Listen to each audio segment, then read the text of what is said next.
किसी नगर में एक सेठ सेठानी रहते थे। उन्हें नगर सेठ के नाम से जाना जाता था।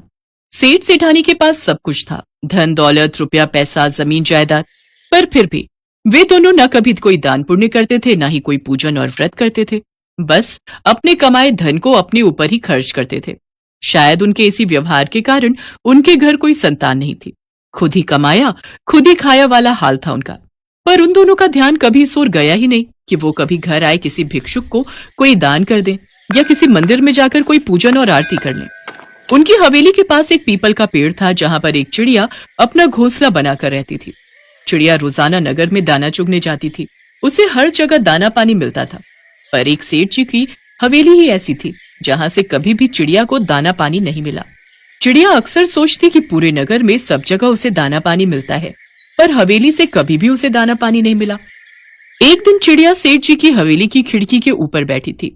तब उसने सेठ सेठानी की बातों को सुन लिया। सुनो जी, हमारे पास इतनी धन दौलत है, इतना सब कुछ है, पर हमारी कोई संतान नहीं है जो हमारे बुढ़ापे का सहारा बने या इस धन को हमारे बाद संभाले।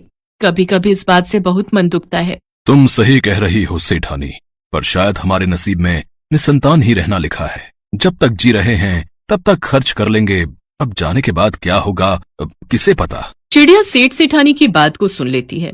अब तो वो रोजाना ही उस हवेली की खिड़की पर आकर बैठती और सेठ सेठानी की बातों को सुनती। एक दिन सेठ जी जब घर पर नहीं थे तो सेठानी की नजर उस चिड़िया पर गई। सेठानी कुछ दिनों से उस चिड़िया को अपनी खिड़की पर बैठा हुआ देखती थी। सेठानी के मन में चिड़िया को लेकर प्यार की भावना आ गई। उसने चिड़िया को अपने हाथों में लिया और उसे प्यार किया। सेठानी ने चिड़िया के आगे थोड़ा दाना और पानी भी रखा। चिड़िया वो दाना पानी लेकर अपने बच्चों के पास गई। अब तो रोजाना ही सेठानी चिड़िया को वो दाना पानी देने लगी। एक दिन चिड़िया ने सोचा, सेठानी भले ही कैसी भी है, पर मन की बहुत अच्छी है। ये मुझे रोजाना दाना पानी देती है, मुझे भी इसकी सहायता करनी चाहिए। पर मैं ऐसा क्या करूं जिससे इनके जीवन के सारे दुख दूर हो जाएं? अब तो महादेव प्रभु शिव शंकर ही इस कार्य में मेरी मदद कर सकते हैं। मुझे उनके पास जाना होगा। चिड़िया वहां से उड़कर अपने घोंसले में गई और चिड़े से बोली कि वो कुछ दिनों के लिए कहीं जा रही है, तो पीछे से वो बच्चों का ख्याल रखे। चिड़िया मीलों दूर पहाड़ नदियां पार करती हुई खुले आसमान में लगातार उड़ती रही। उड़ती उड़ती चिड़िया कैलाश पर्वत पर पहुंची और माँ पार्वती के चरणों में जाकर बेहोश हो गई। अरे, यह चिड़िया लगता है बहुत दूर से उड़कर आ रही है। होश में आओ, होश में आओ। माँ पार्वती ने चिड़िया को अपने हाथों में उठा लिया और उसे प्यार किया। कुछ देर बाद चिड़िया होश में आई। माँ पार्वती ने उसे दाना और पानी दिया। क्या हुआ, तुम इतनी दूर से किस प्रयोजन से उड़कर आई हो, मुझसे कहो। चिड़िया माँ पार्वती को सारी बात बताती है, जिसके पश्चात माँ पार्वती भगवान शिव से इस बारे में वार्तालाप करती हैं। हे देवी, मैं जानता हूँ सेठ सेठानी ने कभी भी कोई दान पुण्य नहीं किया, कभी कोई पूजा पाठ और व्रत नहीं किए। इसी कारण उनके घर कोई संतान नहीं है। यदि वो ये सब कार्य करेंगे तभी उनके जीवन में संतान का सुख होगा। प्रभु, मैं अपनी तरफ से पूरी कोशिश करूंगी कि सेठ सेठानी ये सब पुण्य कार्य करें, पर आप उन्हें एक संतान का आशीर्वाद दे दीजिए। मैं बहुत इच्छा लेकर आपके पास आई हूँ। सेठानी बहुत अच्छी है, वो मुझे रोजाना दाना पानी देती है, मेरा बहुत ख्याल रखती है। चिड़िया की प्रार्थना पर भगवान शिव उसे तथास्तु कहते हैं। चिड़िया खुश होकर माँ पार्वती और भगवान शिव का आशीर्वाद लेकर वापस अपने घोंसले में लौट आती है। 9 माह के पश्चात सेठ सेठानी के घर एक बालक का जन्म होता है। बालक के जन्म के बाद सेठ सेठानी बहुत खुश थे। वे अपने बालक का बहुत ख्याल रखते थे। एक शिवरात्रि बीती, दूसरी शिवरात्रि बीती, धीरे धीरे 4 शिवरात्रि बीत गई। 5वीं शिवरात्रि आने वाली थी, पर अभी तक सेठ सेठानी ने एक बार भी कोई दान पुण्य नहीं किया। वे तो बस अपने बालक के साथ अपने जीवन में व्यस्त हो गए। ये देखकर चिड़िया घबरा गई। अब मैं क्या करूं? महादेव ने तो कहा था कि मैं सेठ सेठानी को पुण्य कार्य करने के लिए तैयार कर लूं, पर सेठ सेठानी तो अपने निजी कार्य में ही व्यस्त रहते हैं।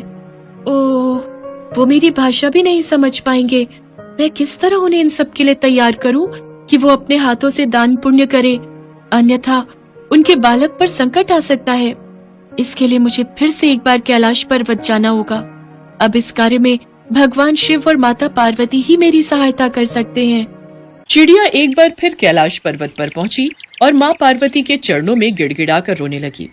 क्या हुआ चिड़िया रानी, अब तो तुम्हारी इच्छा पूर्ण हो गई। सेठ सेठानी के घर तो बालक का जन्म हो चुका है। पर तुम अब क्यों दुखी हो? माँ, मैंने बहुत कोशिश की कि सेठ सेठानी कोई दान पुण्य पूजा पाठ करे, पर वो मेरी भाषा नहीं समझते। अब आप ही कोई रास्ता निकालो मैया। हे भोलेनाथ, हमें इस कोमल चिड़िया की बात को सुनना चाहिए।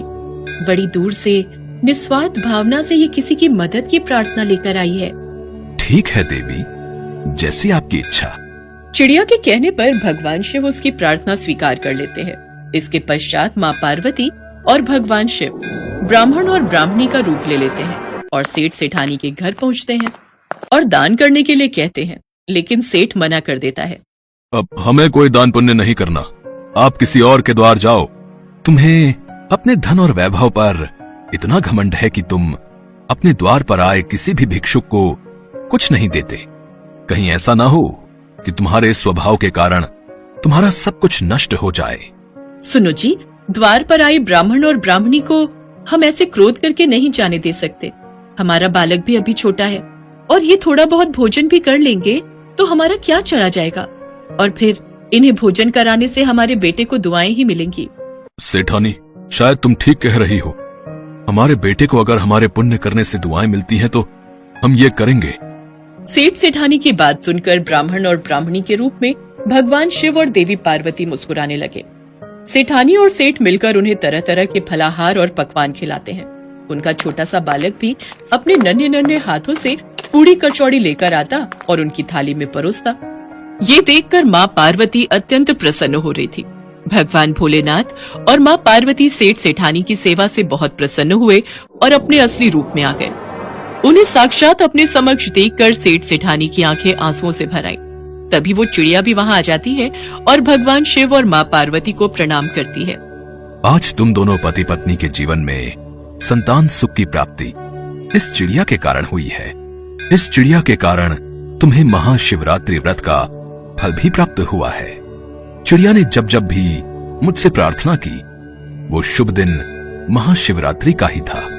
और महाशिवरात्रि के दिन जो भी भक्त सच्चे हृदय से मुझे याद करता है, मैं उसकी इच्छा अवश्य पूर्ण करता हूं। जो कोई भी भक्त भूखों को भोजन कराता है, दीन दुखियों की सहायता करता है, दान पुण्य करता है, कभी किसी को कोई कष्ट नहीं पहुंचाता, सदैव सच्चाई के मार्ग पर चलता है, मैं सदैव उस भक्त के हृदय में वास करता हूं। प्रभु, आपके दर्शन पाकर मेरा जीवन सफल हो गया। मैं वादा करता हूं, मैं सदैव जीवन में दान पुण्य करता रहूंगा और यही संस्कार मैं अपने बेटे को भी दूंगा। सेठ सेठानी की बातें सुनकर चिड़िया खुश हो जाती है। इसके पश्चात भगवान शिव और माता पार्वती अंतर्ध्यान हो गए। वो दिन शिवरात्रि का दिन था। सेठ सेठानी मिलकर महाशिवरात्रि व्रत और पूजन करके गरीबों को खूब दान पुण्य करते हैं। वे उस चिड़िया को भी अब रोजाना दाना और पानी देते थे। चिड़िया भी सेठ सेठानी के जीवन में खुशियां देखकर बहुत खुश थी।